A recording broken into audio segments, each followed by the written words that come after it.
کہانی ہے لیلا مجنون کی۔ لیلا مجنون کون تھا؟ لیلا مجنون کا قصہ کیا تھا؟ ایک عربی داستان ہے۔ اس کی کردار کو تاریخی طور پر ثابت مانا جاتا ہے۔ لیلا مجنون دو حقیقی عاشق تھے۔ صدیوں تک اس میں بہت کچھ افسانے طرز کی گئی۔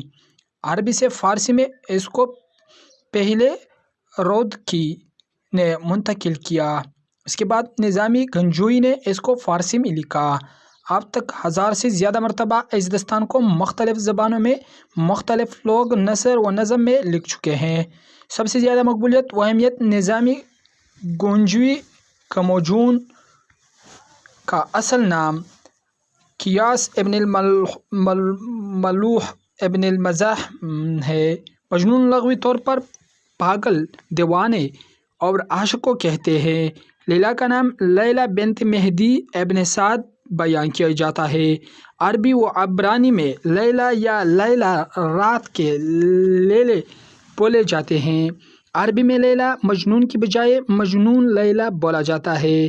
ترکی میں ایک اسم صفت لیلا کی طرح سے مراد محبت کی وجہ سے پاگل جنونی کے لیے بولا جاتا ہے۔ محققین نے لیلا کی عربی لیلا رات سے اس کی معنی ثانوی رنگت بھی لیا ہے۔ کئی مصنفین نے اپنے قصے میں لیلا کی ثانوی صورت والی بنا کر پیش کیا ہے۔ مشہور ہے کہ لیلا کالی یعنی سیاہ رنگت والی تھی، لیکن اگر لیلا کو عربی نسل بیان کیا جاتا ہے تو اس طرح لیلا کا کالا ہونا ایک خلاف واقع بات ہوگی۔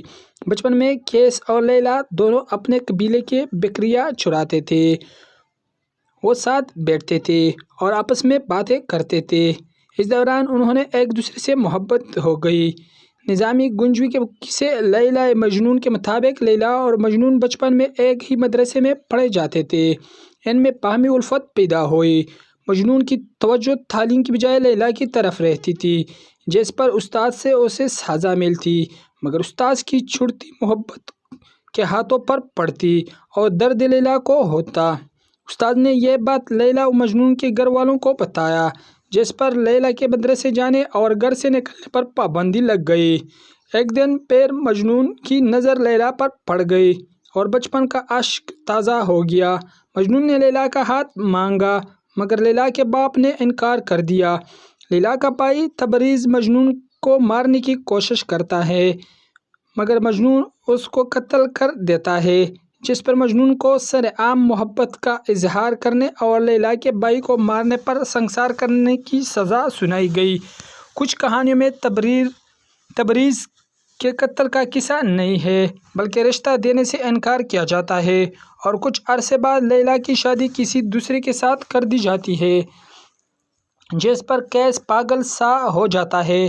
جامعہ ازہر شعبہ اردو کے سربراہ ڈاکٹر ابراہیم محمد ابراہیم المصری لکھتے ہیں کہ لیلا مجنون کی شدید عشق و محبت کی کہانی کوئی فرض داستان نہیں ہے، جس کا ڈاکٹر طلحہ حسین نے خیال ظاہر کیا ہے۔ یہ پہلی صدی ہجری کا سچا واقعہ ہے، جو عربی کے نجد کے علاقے میں رونما ہوا اور لازوال بن گیا۔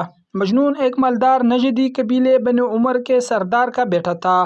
وہاگ گورا چھٹا، خوبصورت اور خوش گفتار نوجوان تھا۔ شاعر تحقیس نے لیلا کے اوپر شاعری کرتے ہوئے ایک جگہ لکھا ہے، ترجمہ وہ ہے: ایک چند ہے، ایک سرد رات میں آسمان کی وسط میں چمک رہا ہے، وہ نہایت حسین ہے، اس کی آنکھیں اس قدر سیاہ ہیں کہ انہیں سرمے کی ضرورت نہیں۔ کیا اس کی والد اپنے خاندان کے ساتھ لیلا کی والدہ کے پاس گئے اور لیلا کا رشتہ مانگا۔ لیلا کی ماں نے باپ کو داغ بدنام گوارا نہ ہوا اور انہوں نے رشتہ دینے سے انکار کر دیا۔ اس دوران قبیلہ ثقیف کے ایک نوجوان نے بھی، جس کا نام ورد تھا، لیلا کو شادی کا پیغام دیا۔ لیلا کے والدین نے یہ رشتہ قبول کر لیا۔ قیس اس قدر مضطرب ہوا کہ وہ بیمار ہو گیا۔ اس کے والدین نے چاہا کہ وہ اپنے قبیلے کی کسی اور خوبصورت لڑکی سے شادی کر لے، مگر اب مجنون لیلا کی محبت میں اتنی دور نگل گیا تھا کہ واپس ممکن نہ تھی۔ رفتہ رفتہ مجنون اور قیس کی حالت ایسی ہو گئی کہ اسے اپنے تن بدن کا ہوش نہ رہا لوگوں نے کیس کے باپ کو مشورہ دیا کہ وہ اسے مکہ لے جائے اور بیت اللہ کے پناہ میں دعا مانگے۔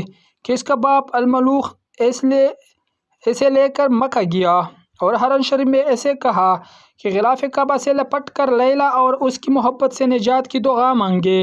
اس کے جواب میں جب مجنون عرف کیس نے یہ دعا مانگی، کہا اے اللہ مجھے لیلہ اور اس کی قربت عطا فرمائے، تو الملوخ کیس کی واپس لے آئے۔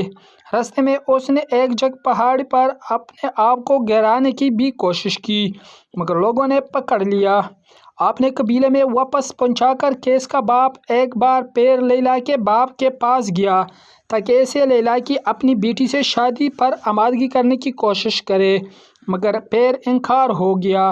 لیلہ کی شادی ایسے دوسرے لڑکوں سے کر دی گئی جس کا پیام میں آیا تھا۔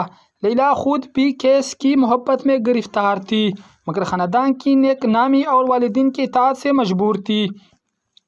مجنون کو یہ معلوم ہے کہ لیلہ کی شادی ہو گئی ہے تو اس پر قیامت ٹوٹ پڑی۔ اس کا ذہنی توازن بگڑ گیا، وہ اپنے وجود کو بھول گیا، گوشہ نشین ہو گیا اور پھر ایک دن صحرا میں نکل گیا، لیلہ کو آوازیں دیتا، پہاڑوں، درختوں، جنگلوں، جانوروں سے پوچھتا لیلہ کہاں ہے۔ اسی حال میں ایک دن اس کی نظر ایک ہرن پر پڑی، وہ اس کے پیچھے ہو لیا اور نگاہوں سے اوجھل ہو گیا۔ اس کے گھر والوں صحرا میں اسے ڈھونڈتے رہے۔ چوتھے دن وہ انہیں ایک پتھریلی وادی میں ریت پر مردہ پڑا ملا۔ روایت کے مطابق لیلہ بھی شاعرہ تھی اور یہی چیز ہے جس نے اسے محبت بھرے قصے کو ایک المیہ بنا دیا جس کے لیے دل اور آنکھیں روتے ہیں۔ یہ ممکن تھا کہ محبت شادی کے ذریعے ان کے اجتماع پر منتجو ہوتی اور خوشیوں بھر زندگی انہیں حاصل ہوتی مگر تقدیر کے آگے تدبیر کا کہاں بس چلتا ہے۔ انسانی عشق کا ایک قصہ عشق الہی تک پہنچنے کا ذریعہ بن گیا۔ امیر خسرو نے اس واقعے کو 1299 عیسوی میں کتابی شکل دی اور جمع نے 1484 میں لیلہ مجنون پر 38 صفحوں کی کتاب لکھی۔ شیرازی جیسے بڑے فارسی شاعر نے اس قصے کو 1520 عیسوی میں لکھا۔ بلے شاہ رحمہ اللہ فرماتے ہیں کہ تا سوال میاں مجنون نوے تیرے لیلہ رنگ دی کالے اے داتا جواب میاں مجنون نے تیرے آنکھ نے ویکن ویلے اے۔ قرآن پاک دے ورک چٹے آتے لکھی سیاہ کالے اے جڈے وے بلے دل سے چھڑی یاتے کہ گورے تے کے کالے۔ خلاصہ کچھ یوں ہے، کسی نے مجنون سے کہا تیری لیلہ تو رنگ کی کالی ہے۔ مجنون نے جواب دیا تیری آنکھیں بہت والی نہیں، قرآن پاک کی سفید کاغذوں پر کالی سیاہ سے لکھا ہوا ہے، دل کی سودے پر کالے اور گورے کوئی معنی نہیں رکھتے۔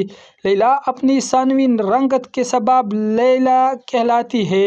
ایسے سرپرائز کا نام اہل عرب عنیزہ بتاتی ہے اور نجد میں نہیں بلکہ منطقہ تبوک میں آج بھی اس قصے کی یادگار بیر لیلہ ایک تاریخی مقام کے طور پر موجود ہے۔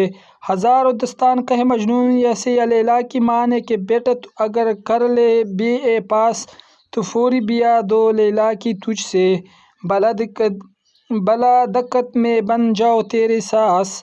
کہا مجنون نے یہ اچھی سنائی، کجائے عشق کجائے کالج کی بکواس، بڑی بھی آپ کو کیا ہو گیا، ہرن پر لادی جاتی کہے گھاس، اگر یہ شرط ٹھہری وصل لیلہ کی تو استفا مرا بھی حسرت و یاس۔ بہت شکریہ دوستو، ہمارے چینل کو سبسکرائب کر دیجئے، کمنٹ دیجئے اور کمنٹ سیکشن میں اپنی رائے دیجئے۔ بہت شکریہ۔